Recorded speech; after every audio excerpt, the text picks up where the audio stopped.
தமிழகமே எதிர்பார்த்து கொண்டிருக்கக்கூடிய ஒரு தேதி என்றால் அது மே 4ஆம் தேதி தான்.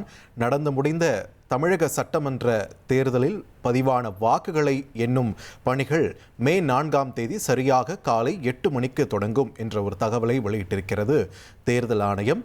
அன்றைய நாளில் நமக்கு தெரிய வரும் அடுத்த 5 ஆண்டுகளுக்கு தமிழ்நாட்டை ஆளப்போவது யார், திமுகவ, அதிமுகவ, தாவேகவ, நாதகவ என்ற அந்த கேள்விக்கான பதில், இத்தனை வாரங்களாக பிரச்சார களத்தில் நாம் தேடிக்கொண்டிருந்த கேள்விக்கான பதில் அன்றைய நாளில் நமக்கு தெரிய வரும்.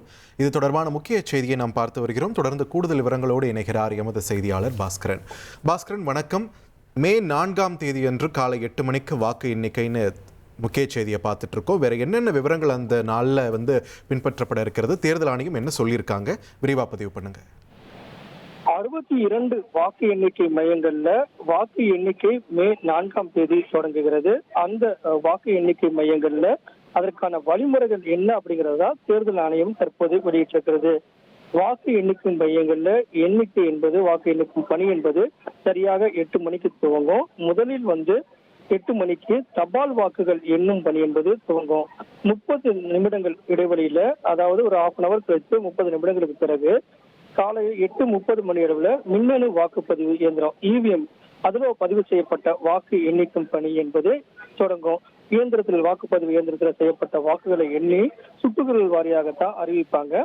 இதன் காரணமாக இந்த கடைசி சுற்று வாக்கு எண்ணிக்கை இவிஎம் பதிவான வாக்கு எண்ணிக்கை என்பது, அந்த கடைசி சுற்று வாக்கு எண்ணிக்கை பணி என்பது நடைபெறும் போது அதற்கு முன்னதாக, அதாவது 15 சுற்று இருக்குன்னு வச்சா ஒரு 14வது சுற்றிலேயே தபால் வாக்குகள் ஏற்கனவே 8 மணிக்கு துவங்கும்ல, அந்த எண்ணிக்கை என்பது அனைத்து முடித்து கடைசி சுற்று ஆஃப் இவிஎம் அதுக்கு முன்னதாகவே ஒரு 15 ரவுண்டு இவிஎம்ல சுற்றுகள் வாரியாக எண்ணப்படுதுன்னா 14வது ரவுண்ட்லயே இவிஎம் முடிக்க போட்ட உடனே தபால் வாக்குகள் எண்ணி எவ்வளவுங்கிறத முழுவதுமான அறிவிப்பை வெளியிட வேண்டும். அதற்கு பிறகுதான் 15வது சுற்றான இவிஎம்க்கு செல்ல வேண்டும் அப்படிங்கிறதா தேர்தல் அறிவிப்பாக இருக்கிறது, தேர்தல் ஆணையத்துடைய அறிவிப்பாக இருக்கிறது.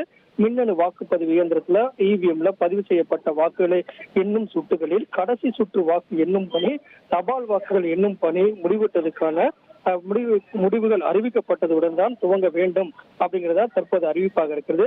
ஒவ்வொரு வாக்கு எண்ணிக்கை மையத்திலும் ஒரு பகுதியில தபால் வாக்குகளும், மற்ற பகுதியில மின்னணு வாக்குப்பதிவு இயந்திரத்துல பதிவான இவிஎம் பதிவுகளும் செய்யப்பட்ட வாக்குகளும் எண்ணப்படும். இதற்காகத்தான் தனித்தனியாக மேஜைகள் போடப்படும். இவிஎம்க்கு தனி மேஜையும், அதே நேரத்துல தபால் வாக்குக்கு தனியாக மேஜையும் போடப்படும். இரண்டுக்கும் தனித்தனியாக மேற்பார்வையாளர்கள், உதவி தேர்தல் நடத்தும் அலுவலர்கள், அவங்கெல்லாம் அதிகாரிகளாக நியமிக்கப்பட்டிருக்காங்க.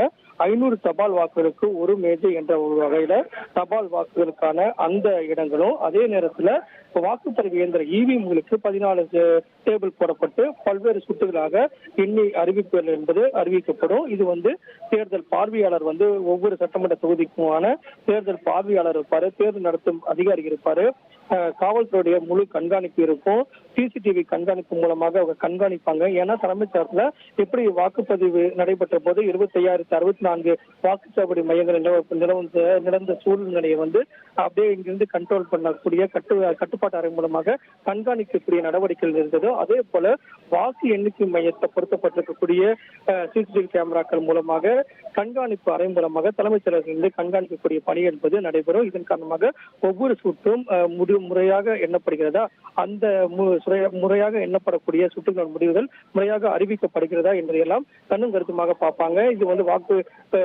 எண்ணிக்கை முடிவுகளை எல்லாம் இணையதளத்துல, தேர்தல் ஆணையத்தினுடைய இணையதளத்துல பதிவு செய்வார்கள். இதன் காரணமாக பொறுமையாக ஒவ்வொரு சுற்று முடிவுகளும் எண்ணி ஏஜென்ட்கள் எல்லாம் கையெழுத்து வாங்கி அதற்கு பிறகுதான் அடுத்த சுற்றுக்கெல்லாம் செல்வாங்க.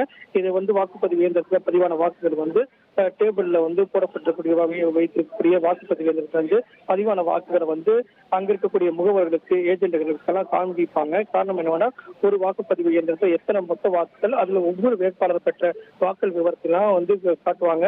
அதை பார்த்து முகவர்கள் எல்லாம் நோட் செய்துட்டு அவங்கள கூட்டி எவ்வளவு வாக்கு வந்திருக்குவாங்க. மொத்தமாக அங்க இருக்கக்கூடிய கரும்புரையில போர்டுல தெளிவாக எழுதி போட்டிருப்பாங்க. அந்த தொகுதியில எவ்வளவு வேட்பாளர்கள் போட்டிருக்காங்க, ஒவ்வொரு வேட்பாளர் எவ்வளவு வாக்குகளை பெற்றிருக்காங்க அப்படிங்கிற விவரங்களை எல்லாம் எழுதி அங்க போர்டுல போட்டிருப்பாங்க. எழுதி ஒரு சர்வீட் மாதிரி ஒரு பேப்பர்ல வாக்குல வந்து எவ்வளவு வாக்குகள் பெற்றிருக்கக்கூடிய முழு விவரங்களையும் வரிசை சுற்றுகள் வாரியாக எண்ணி கொடுப்பாங்க. அதன் மூலமாகவும் தெரிஞ்சு கொள்ளலாம். அங்க இருக்கக்கூடிய மைக் மூலமாகவும் அங்க ஒலிபெருக்கி மூலமாகவும் வந்து அவங்க வந்து அனௌன்ஸ்மெண்ட்டும் பண்ணுவாங்க. இது போல பல்வேறு வழிகளில் முடிவுகளை வந்து தெரிந்து கொள்வதற்குள்ளான வழிவசதிகளை தேர்தல் ஆணையம் வந்து மேற்கொண்டிருக்கிறது. Bhaskar, if I'm not wrong, முதல்ல வந்து தபால் வாக்குகள் வந்து இறுதியாக தான் எண்ணப்படும் அப்படின்ற மாதிரி ஒரு தகவல் வெளியாக இருந்தது. இப்போ முதலையே எண்ணப்பட போறதா சொல்றாங்க. இது எதனால் இந்த மாற்றம், அதை பத்தி எதுவும் தகவல் இருக்கா? கடந்த சட்டமன்ற தேர்தல்கள்னா இந்த தபால் வாக்குகள்ல வந்து எண்ணி முடிவுகளை அறிவிப்பதுல வந்து பல்வேறு விதமான சிரமங்கள் இருந்தது. காரணம் என்னென்றால் வாக்குப்பதிவு இயந்திரத்துல பதிவான வாக்குகள் எல்லாம் அவங்க எண்ணிட்டு தபால் வாக்குகள்ல வந்து எண்ணி முடிவுகள் அறிவிக்கப்படும் போது அதுல ஏதாவது சந்தேகங்கள் எழுப்பினா மீண்டும் வந்து எண்ணுவது என்பது அதுக்கான நேரம் வந்து அதிகமா எடுத்துக்கொள்ளப்படும். காரணம் என்ன, இவிஎம்ல எடுத்து மொத்த வாக்குகளை வந்து பதிவான வாக்குகளை எளிதாக வந்து அவங்க பிரஸ் பண்ணா பட்டன் பிரஸ் பண்ணா மொத்த காட்டும். அடுத்தடுத்த வேட்பாளர்கள் வந்து எவ்வளவு வாக்குகள் பெற்றிருக்கிற விவரங்கள் எல்லாம் அந்த வாக்குப்பதிவு இயந்திரத்துல காட்டும். ஆனா முதல்ல தபால் வாக்குகள் எப்படின்னா மொத்த தபால் வாக்குகளை மேஜை மேல வைத்து ஒவ்வொரு வாக்குகளை பிரிப்பாங்க. இந்த வேட்பாளருக்கு எவ்வளவு வாக்கு கிடைச்சிருக்கு ஒவ்வொரு பேப்பரா எடுத்து, ஏன்னா அது வந்து தபால் வாக்குங்கிறது அந்த பேலட் பேப்பர் மாதிரி இருக்கும். அதுல அவங்க வந்து டிக் பண்ணிருப்பாங்க. அதன் மூலியமாகத்தான் அந்த மடிச்சு அதில் தபால் பெட்டியில போட்டிருப்பாங்க. இதன் காரணமாக அந்த முதல் தபால் வாக்குல பிரிக்கிறதுக்கான கால அவகாசமே ஒரு மணி நேரத்துக்கு மேல எடுத்துக்கொள்ளப்படும். அதற்கு பிறகு அதுக்கான எண்ணும் பணி என்பது தொடங்கும். அதற்கு ஒரு 3 மணி நேரம் முதல் 4 மணி நேரம் ஆகும்.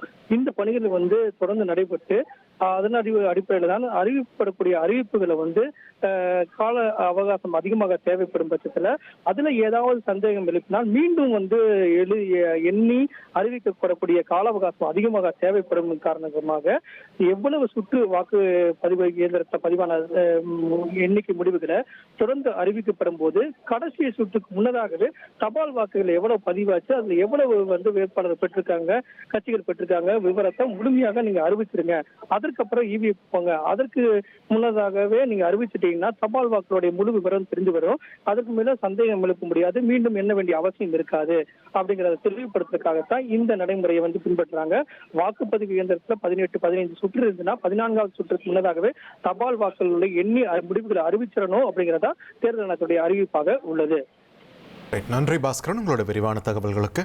உங்கள் தந்தியன் தொலைக்காட்சியில் ரகசிய சிநேகிதியே தினமும் இரவு 8 மணிக்கு காண தவறாதீர்கள்.